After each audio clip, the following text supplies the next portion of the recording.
안녕하세요. 오늘도 사연살롱을 찾아주셔서 감사합니다.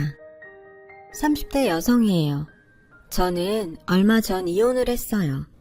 자랑할 일은 아니지만 또 숨길 일도 아닌 것 같아 제 이야기를 한번 해볼까 하는 마음으로 사연을 보내게 되었어요.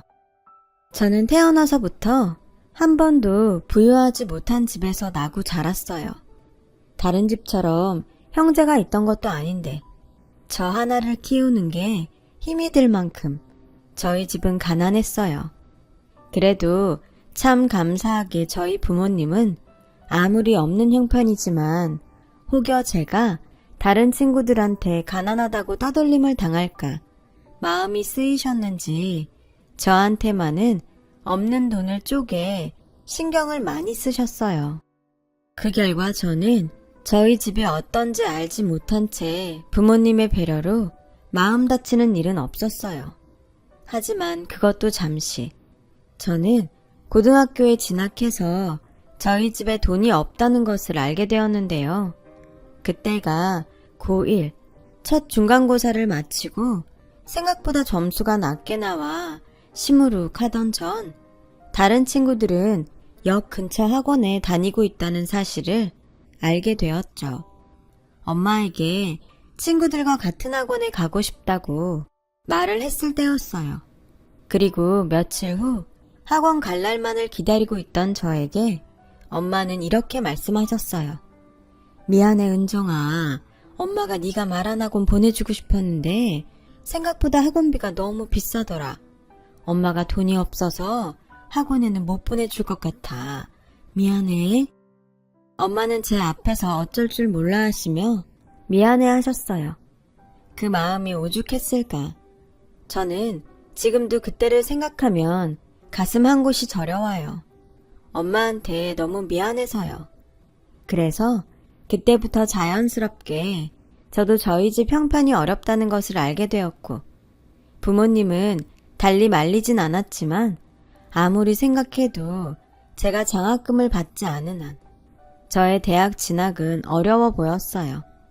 하지만 저 역시 대학 진학에 꿈을 포기하기엔 쉽지가 않았고 어떤 소설이나 드라마처럼 죽기 살기로 공부를 하면 장학금을 받을 수 있지 않을까 하는 생각에 정말 태어나 처음으로 올인한다는 마음으로 공부에만 매달렸지만 제가 장학금을 받는 기적은 일어나지 않았어요.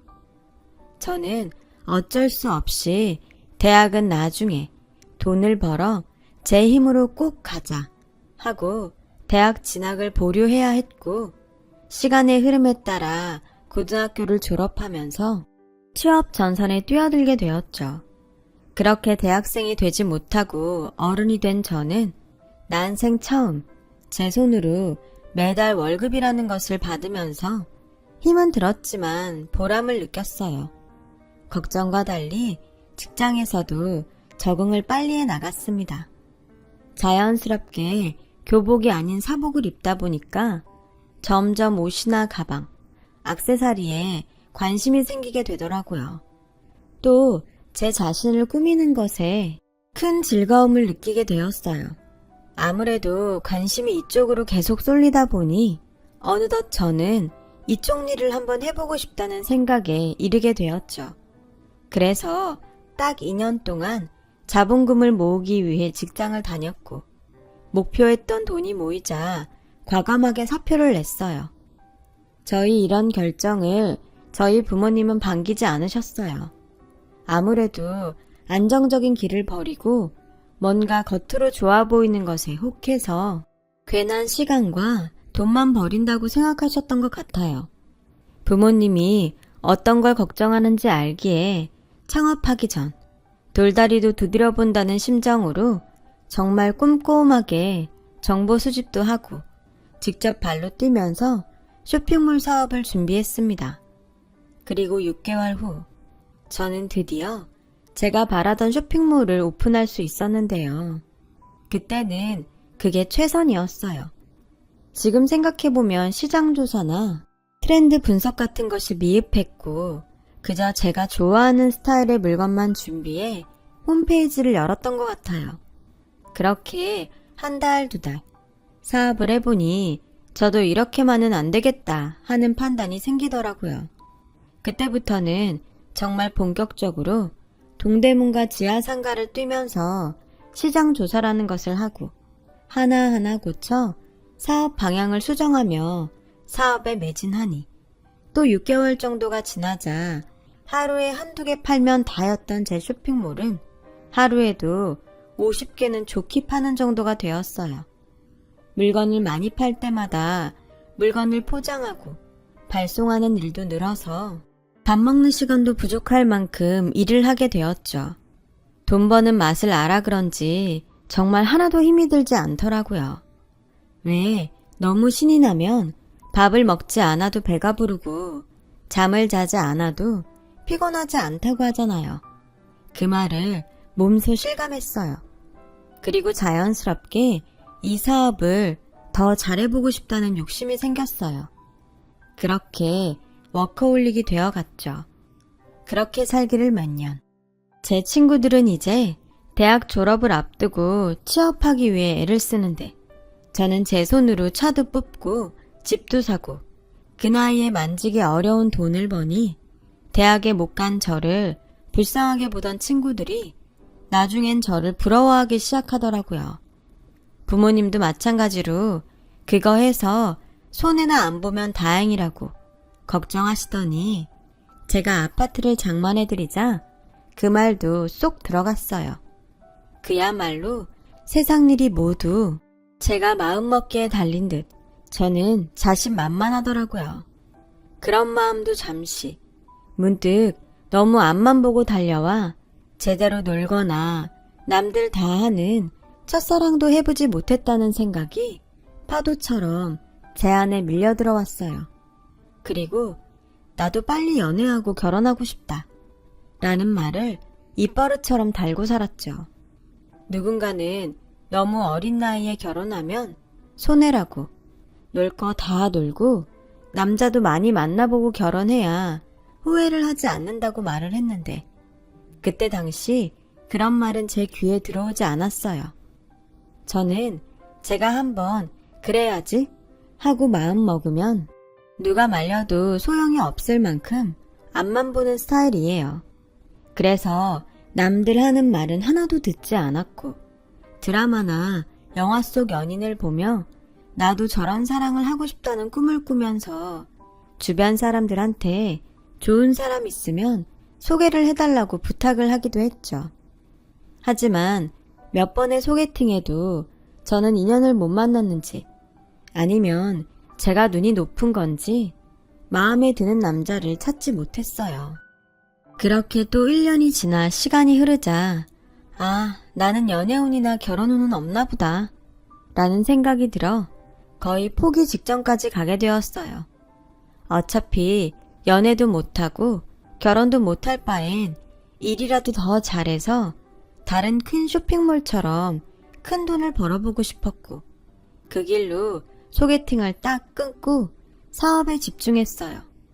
다행히 다른 운은 없어도 사업 운은 있는지 아니면 그동안 제가 공부한 것이 제대로 그 진가가 발휘되는지 사업은 점점 규모가 커져 그 무렵엔 직원도 10명이나 더 뽑았고 저는 여성 의류뿐만 아니라 남성 의류 쪽에도 발을 넓혀 또 눈코 뜰 새 없이 바쁘게 살았어요.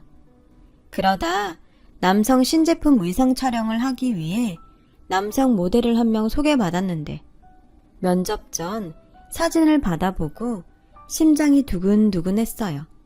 사진 속 남자가 엄청 잘생겼었거든요. 소개해준 타 쇼핑몰 사장님이 요즘 신인인데 너무 괜찮다고 하더니 사진만 봐서도 딱 알겠는 거 있죠. 저는 면접도 보기 전 이미 이 남자랑 일을 해야겠다고 마음을 굳혔어요. 그리고 그 남자를 만나러 가는 날 이런 말 하기 창피한데 사진도 이미 너무 훌륭한데 실물은 더욱 훌륭해서 목소리가 다 떨리고 차를 마시는 손이 달달 떨렸어요. 왜 포스에 기가 눌린다고 하잖아요. 딱 그런 기분이었어요. 그렇게 1년 동안 소개팅을 했는데 한 번도 느껴보지 못한 그런 감정이었어요. 일하면서 사적인 감정을 개입하면 안 되는 건데 이런 생각을 할 새도 없이 제 눈은 이미 이력서에 적힌 남자의 나이를 확인하고 있었죠. 이력서를 보니 남자는 저보다 2살이 어리더라고요. 어린 나이에도 불구하고 남자는 참 다정하고 젠틀했어요. 그리고 본격적으로 저희 쇼핑몰 옷을 몇 벌 입혀 핏을 확인하는데 그야말로 찰떡이더라고요.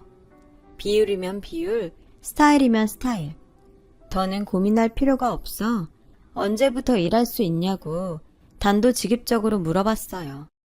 막 다른 쪽 일이 끝나서요. 원하시면 내일도 가능합니다. 근데 제가 오늘 여기 말고 다른 곳 면접이 2군데가 더 있어요. 괜찮으시면 제가 연락을 드려도 될까요? 물론이죠. 가능하면 저희랑 인연이 되었으면 좋겠네요. 그럼 혹시 죄송하지만 개인 명함 부탁해도 될까요? 회사로 연락해도 되지만 대표님한테 직접 연락드리고 싶어서요. 저는 분명 그때 제 심장 뛰는 소리를 제 귀로 들은 것만 같았어요. 사실 이런 일은 업계에서 절대 있을 수도 없는 일이었는데 이 남자도 나한테 관심이 있다는 것 같아 다른 건 생각하지도 않고 제 명함을 주었어요. 그리고 그 일을 계기로 저는 첫 연애이자 비밀 사내 연애를 시작하게 되었습니다. 말이 비밀 연애지 늦게 배운 도둑질이 날 박는지 모른다고 저는 언제 들켜도 이상하지 않을 만큼 티가 팍팍 났고 결국 연애 6개월도 되지 않아 다른 직원들에게 들키고 말았어요. 처음 생각은 상대가 연하인 만큼 결혼 얘기는 꺼내보기 어려웠어요. 연애를 좀 길게 해야겠다고 생각했는데 막상 다른 사람들한테 들키고 나니 이렇게 된 거 결혼을 하면 좋겠다는 생각이 들었죠. 하지만 역시나 나이도 더 많으면서 결혼 이야기를 먼저 꺼내기가 쉽지 않았고 이런 마음을 남자친구는 어떻게 알았는지 마치 제 속에 들어갔다 나온 사람처럼 이렇게 말했어요. 우리 이렇게 된 거 결혼할까? 물론 내가 자기보다 벌이가 좀 안 되지만 자기만 좋다고 하면 나 자기랑 결혼하고 싶어. 저는 하마터면 큰 소리로 환호를 지를 뻔했어요. 그 기분이란 로또 1등에 당첨된 것, 그 이상의 기분이었으니까요. 그렇게 저는 결혼을 진행하게 되었어요. 주변에선 제 결혼 소식에 남편이 너무 잘생겨서 부러워하는 사람들도 있었지만 저런 남자랑 살면 다른 여자들이 꼬울까봐 마음 편하게 못 산다고 비아냥거리는 사람들도 있었어요. 그때 당시는 뭐가 그렇게 자신이 있었는지 그냥 부러우면 부럽다고 해 라며 그런 사람들과는 가차 없이 인연을 끊어버렸고 두고 봐 부러워서 어쩌지 못할 만큼 잘 살아줄 테니까 하는 괜한 오기까지 발동했어요. 그런데 의외의 복병은 저희 부모님이셨어요. 아무래도 피팅 모델이라는 직업이 낯설고 무엇보다 계약관계라고는 하지만 제가 주는 돈을 받고 일을 하는 사위가 못마땅하셨던 거죠. 너 나중에 후회할 수 있어. 남편은 그래도 안정적인 직장에 다니고 너를 품어줄 수 있는 사람이 좋은데.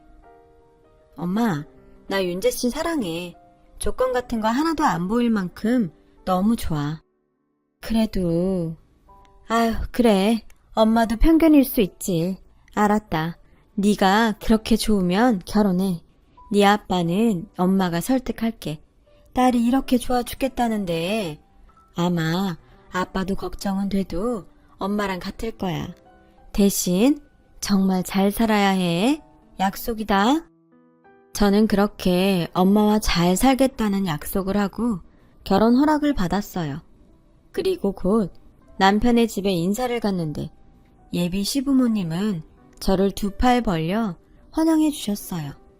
저를 처음 본 예비 시아버지는 남편에게 대충 제 이야기를 들은 듯 보였지만 저에게 쉴 새 없이 질문을 쏟아내셨고 저는 무슨 인터뷰도 아닌데 그 질문에 답을 드리느라 정신이 하나도 없을 정도였어요. 그래, 지금 하는 사업이 연수입이 어떻게 되나? 연수입이요? 응, 답답하니까 빨리 좀 얘기해봐. 네, 아마 못해도 연수입으로 따지면 50억은 될 거예요. 50억? 세상에나, 어떻게 그렇게 젊은 나이에 그런 큰 돈을 버나? 내가 이런 며느리를 넣는다고 당장 나가서 동네방네 자랑 좀 하고 와야겠어. 50억이라는 말을 듣고 예비 시아버지는 정말로 신이 잔뜩 나서 밖으로 나가셨어요. 예비 시어머니는 아무래도 술판을 벌이러 나가는 것 같다며 신경 쓰지 말라고 하셨는데 지금 생각해보면 그때부터 저는 신경을 좀 썼어야 했네요. 누가 봐도 제가 버는 연수입에 신이 나신 게 분명했죠. 하지만 그땐 전혀 그런 쪽의 생각은 1도 하지 못했어요. 그렇게 단꿈에 젖어 결혼식을 올리고 꿈같은 신혼생활을 보내게 되었어요. 어찌나 좋던지. 그동안 돈 버는 재미 말고는 세상에 재미있는 게 하나도 없다고 생각했는데 남편을 만나 연애하고 결혼하고 신혼생활을 하니 이 재미는 돈 버는 재미, 그 이상이더라고요. 그런데 문제는 역시 차이가 나도 너무 나는 저와 남편의 수입이었어요. 당연하게 수입이 많은 저는 신혼집에도 절반 이상을 보태고 생활비며 각종 경조사를 제 돈으로 해결했고 남편은 그럴 때마다 미안해했지만 시간이 지나면서 그 미안함도 점점 무뎌지더라고요. 하지만 결혼은 함께 생활하는 거고 제가 좋아서 그렇게 한 거니 기분이 나쁘진 않았어요. 그때도 저의 사업은 계속 잘 되고 있었거든요. 제 수입은 계속 늘어갔어요. 그래서 이 정도는 쓰고 살아도 상관없다고 생각했고요. 지금 뒤돌아보면 참 멍청하게 그저 없었는데 결혼을 한 지 얼마 안 된 며느리들이 그러하듯 저 역시 예쁨 받는 며느리가 되고 싶어 별 날이 아닌 날에도 시부모님께 찾아가 살갑게 굴곤 했어요. 어머니, 제가 아버님이랑 단풍 구경 여행 보내드릴까요? 두 분이 오붓하게 여행 한번 다녀오세요. 제가 호텔도 예약하고 경비도 드릴게요. 어머, 안 그래도 되는데 정말 가도 되니? 그럼요. 그리고 여기 오기 전에 백화점에 갔는데 어머니 화장품 떨어지실 때 된 것 같아서 제가 한 세트 사왔어요. 한번 보세요. 어머, 어쩌면 넌 이렇게 센스가 좋니? 이래서 며느리는 잘 얻고 볼 일이야. 이 정도 가지고 뭘요. 그리고 이건 아버님 가을 점퍼요. 지난번에 보니까 간절기에 입으실 만한 옷이 없더라고요. 며느리가 옷 장사하는데 아버님 옷이 없다는 게 말이 돼요. 그래서 제가 백화점 간 김에 하나 좋은 거 사왔어요. 예, 너무 고맙다. 우리가 네 덕에 요즘 살맛이 다 나. 너 이따 밥 먹고 가라. 내가 너 좋아하는 갈비찜 해줄게. 시부모님은 제가 무언가 해드리면 너무나도 고마워하며 저에게 참 잘해주셨어요. 저 역시 이런 반응이 너무 좋았기에 뭐든 제가 할 수 있는 거라면 기꺼운 마음으로 해드렸죠. 그 뒤에도 친정 부모님에게 용돈이든 선물이든 할 때면 늘 똑같이 챙겨드리거나 어떤 날은 조금 더 많이 챙겨드리곤 했어요. 시댁이 예전 저희 집처럼 형편이 그리 넉넉하지 않았거든요. 저희 집이야 제가 사업으로 조금 성공해 지금은 남부럽지 않게 사시지만 그렇지 못한 때가 길었잖아요. 그래서 마음이 뭔가 많이 부족해 보이는 시댁에 조금 더 기울었던 것 같아요. 그리고 제가 무언가 해드리면 여지없이 시부모님과 남편이 고마워했고 그래서 저는 남들은 몰라도 나는 시댁 식구와 얼굴 붉히는 일은 없겠다고 호언장담했었죠. 하지만 이런 저의 호의가 계속되자 시부모님은 저희 호의를 점점 자신들이 당연히 받아도 되는 권리인 줄로 알더라고요. 점점 제가 해드리는 것, 이상을 바라셨어요. 얘 며느라, 너도 알다시피 내가 몸이 하루가 멀다 하고 체력이 떨어지고 있지 않니? 그렇다고 이 나이에 하던 일을 그만두고 다른 편한 일을 찾을 수도 없고, 그렇다고 수입도 없이 아무것도 안 하자니 생활이 어렵고, 그래서 하는 말인데 너 니네 친정에 매달 주듯 우리한테도 생활비를 좀 주면 안 되겠니? 왜? 너가 주는 용돈 있잖아. 거기에 얼마 좀 더 보탠다 생각하면 무리도 아닐 것 같은데. 네? 생활비를 달라고요? 어허, 내가 언제 달라고 했나? 주면 어떠냐고 했지. 그게 그 소린데 뭐가 다르다는 건지. 저는 그때부터 뭔가 잘못 굴러간다는 느낌을 받았어요. 솔직히 기분이 좋지 않죠. 제가 드리고 싶어 드리는 게 아니라 달라고 해서 뺏기는 기분이 들었거든요. 그리고 황당하게도 아버님은 정말로 다니던 직장을 그만두셨어요. 그리고 마치 저랑 합의가 된 듯 저에게 전화하셔서 이렇게 말씀하셨죠. 얘 며느라, 나 사표 내고 나왔다. 이것들이 아주 알턴이 빠져 시원하다는 듯 붙잡지도 않더구나. 이렇게 됐으니 너 이제 용돈 보낼 때 금액 좀 더 신경 써서 입금해라. 알겠지? 아버님은 이런 식으로 통보하듯 전화를 거셨고 제 대답은 듣지 않고 전화를 끊어버리셨어요. 황당하고 어이없고 내키진 않았어도 남편의 면을 봐서 일단은 참기로 했어요. 이번 일로 남편이 저에게 굉장히 많이 미안해했거든요.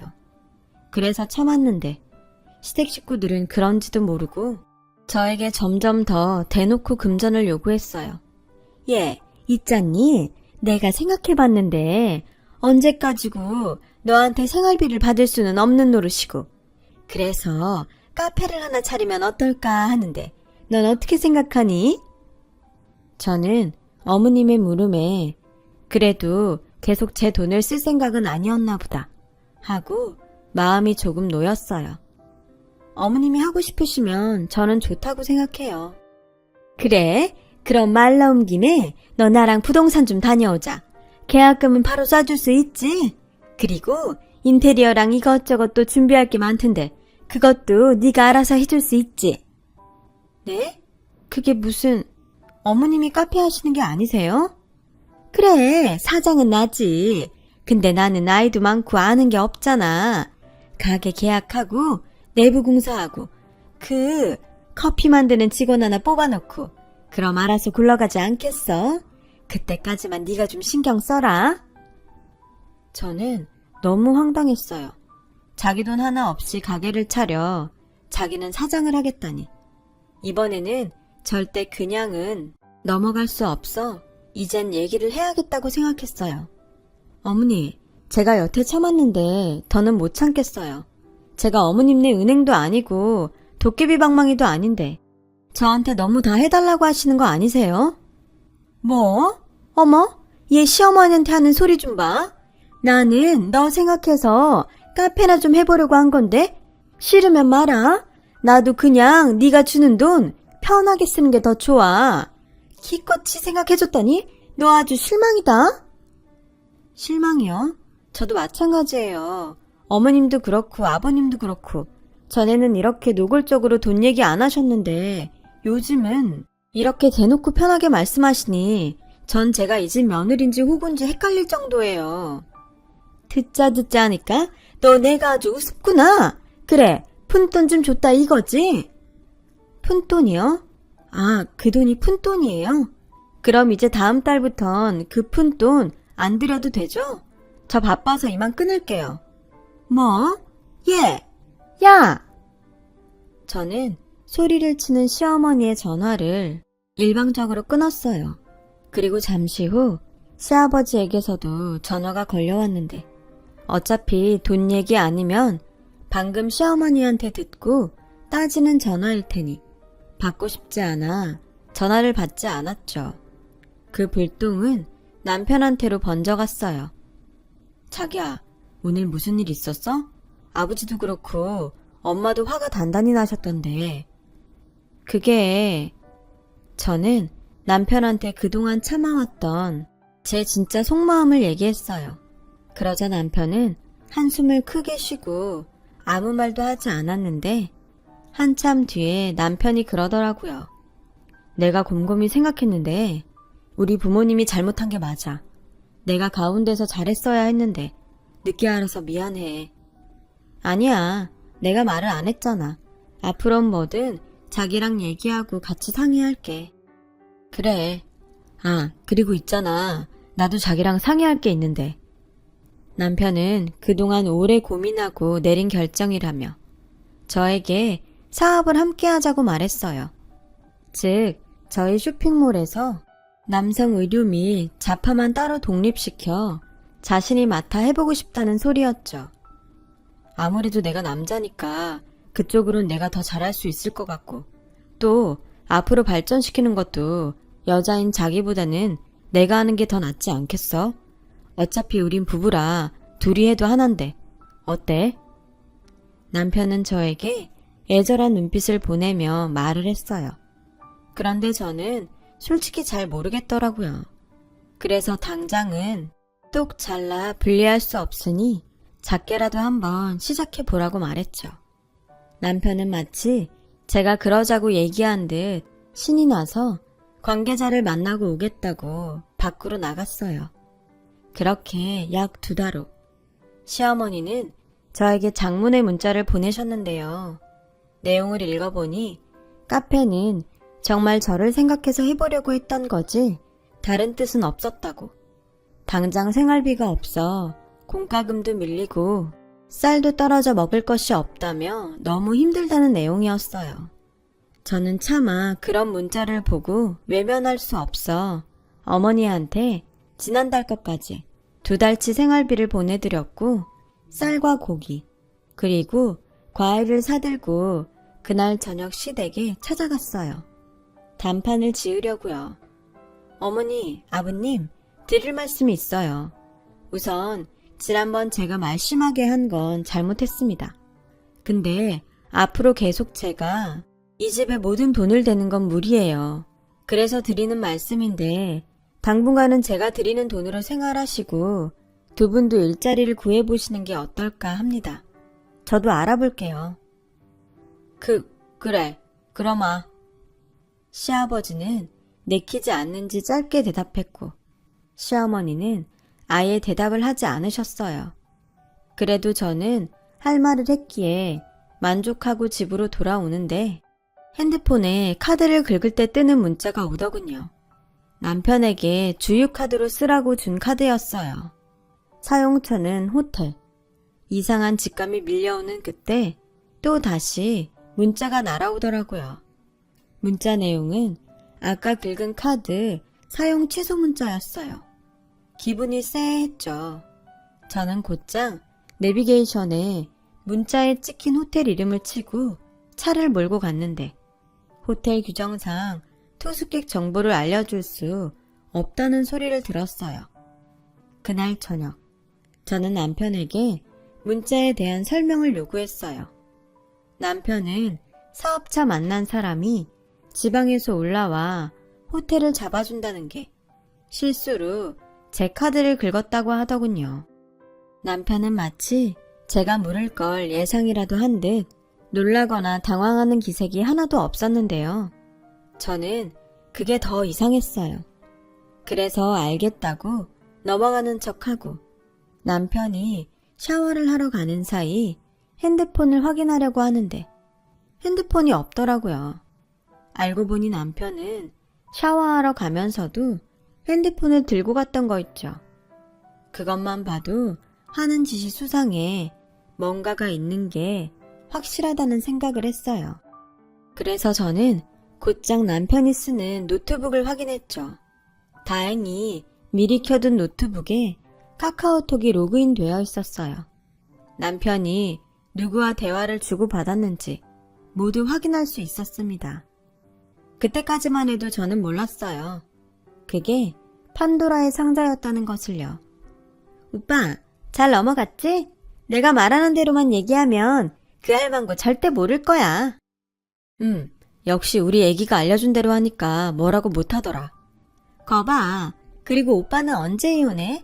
그 할망구 재산은 야금야금 잘 챙기고 있지? 그럼 회사 자금도 이제 내 계좌로 들어오게 해놨으니까 앞으로는 돈방석에 앉을 생각만 하면 돼. 그땐 내가 우리 애기 웨딩드레스도 입혀주고 꼭 행복하게 해줄게. 피가 거꾸로 솟는 기분이 이런 걸까요? 저는 저 몰래 딴짓을 하는 남편의 실체에 안면 근육이 마비되는 듯 경련이 나는 듯 하더라고요. 그리고 또 하나, 남편과 시댁 식구들이 쓰는 그룹 대화방이 있었는데 그 내용은 또 만만치 않더군요. 윤재야, 오늘 걔가 와서 뭔 소리를 하고 갔는지 아냐? 아주 웃기지도 않아서 돈 좀 있다고 그렇게 유세를 한다. 너 얼른 그 집이면 쇼핑몰인지 뭔지 네 앞으로 해놔. 엄마가 언제까지 비굴하게 네 처한테 돈 얘기를 해야 하니? 그래, 아빠는 처음부터 걔 마음에 안 들었다. 걔도 그렇고 걔 부모도 그렇고 졸부주제에 돈 좀 있다고 무시하는 게 아주 재수가 없어. 너 얼른 걔 거 다 뺏고 이혼해. 그리고 젊고 예쁜 아라랑 결혼해라. 그래야 손주도 빨리 보지. 그래, 너 잠자리는 잘 피하고 있지? 괜히 빌미 만들어주지 말고 처신 잘해.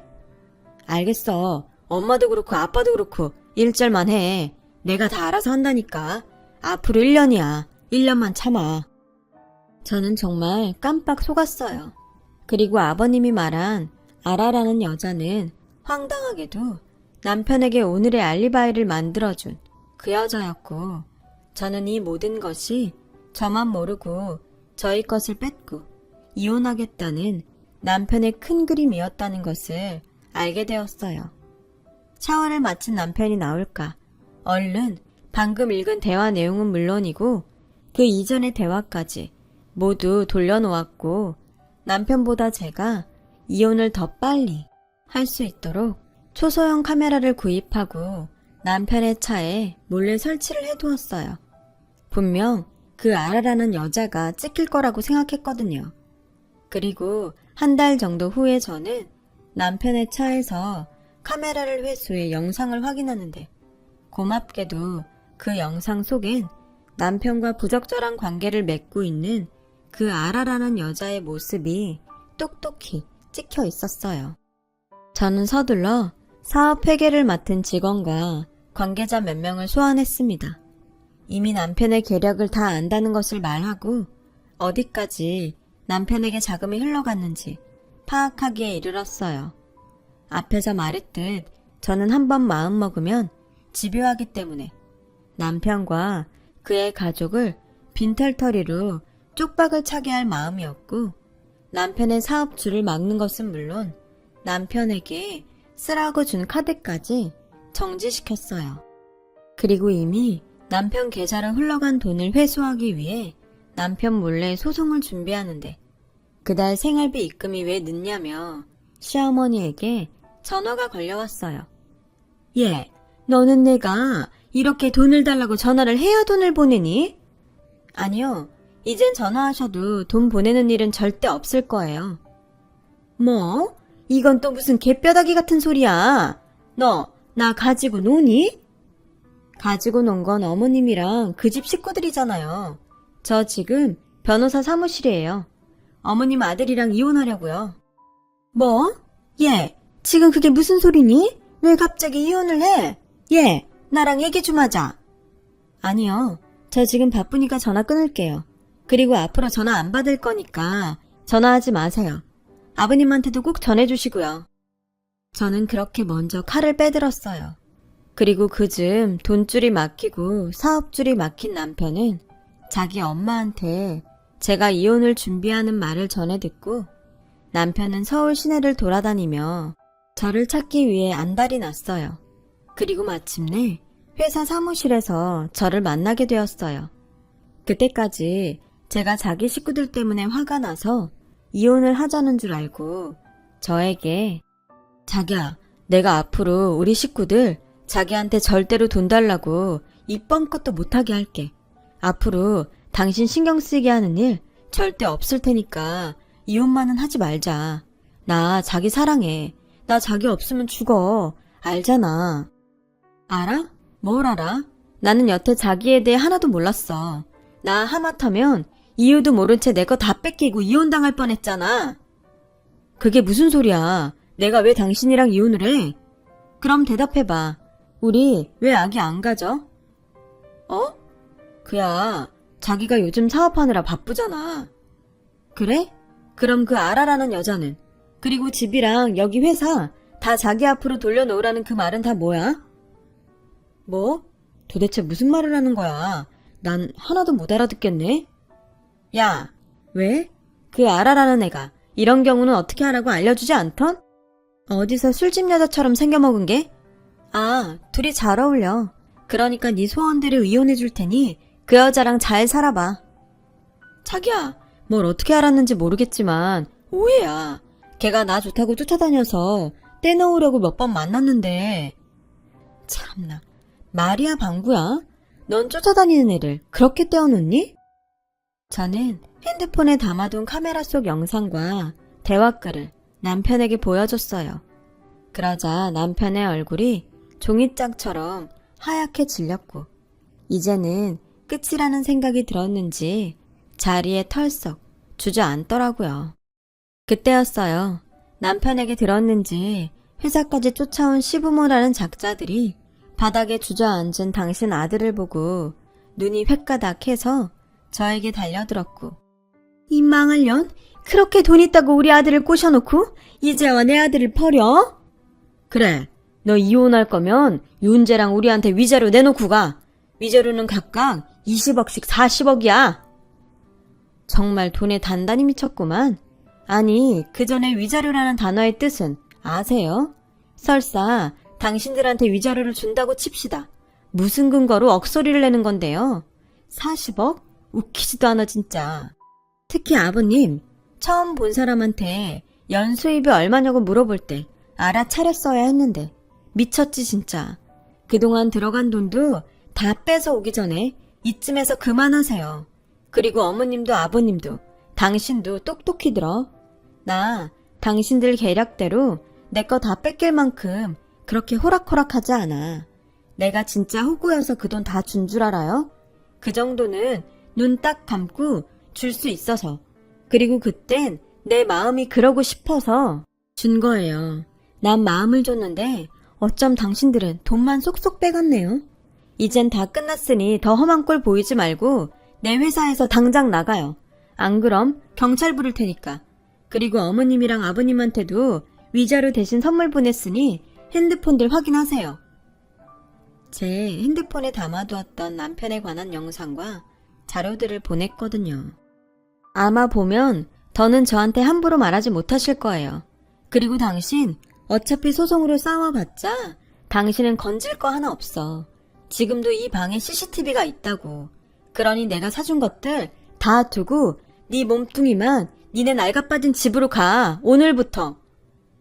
저는 그렇게 이혼을 했어요. 지금도 가끔 핸드폰 영상을 보고 꿀먹은 벙어리가 된 시아버지의 표정이 생각이 날 때도 있는데요. 시간이 많이 흐르면 그 모습도 기억이 나지 않았으면 좋겠네요.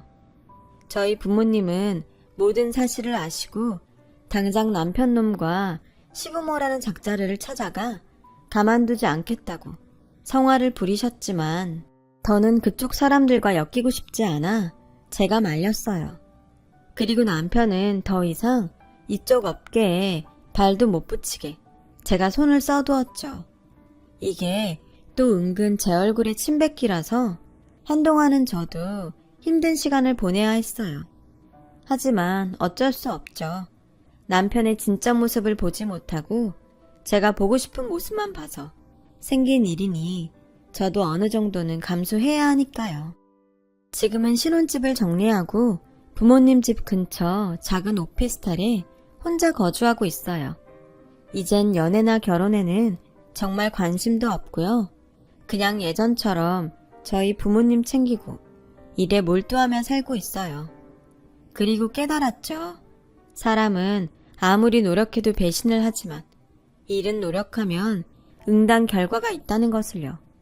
저는 이렇게 제가 좋아하는 일을 할 수 있음에 감사하는 마음으로 살기로 했어요. 얼마 전부턴 미뤄왔던 대학에 가기 위해 수능을 준비하고 있고요. 이것도 사실 일과 병행하니 만만치는 않네요. 그래도 제가 열심히 노력하면 그때 못 이룬 대학생의 꿈도 이룰 수 있겠죠. 지금까지 제 이야기 들어주셔서 고맙습니다. 모든 분들이 항상 행복을 계획할 수 있는 오늘이 되길 희망합니다. 여러분, 사연 댓글에 응원과 현명한 조언 부탁드려요. 좋아요와 구독은 저에게 큰 힘이 됩니다. 오늘도 좋은 일 가득하세요.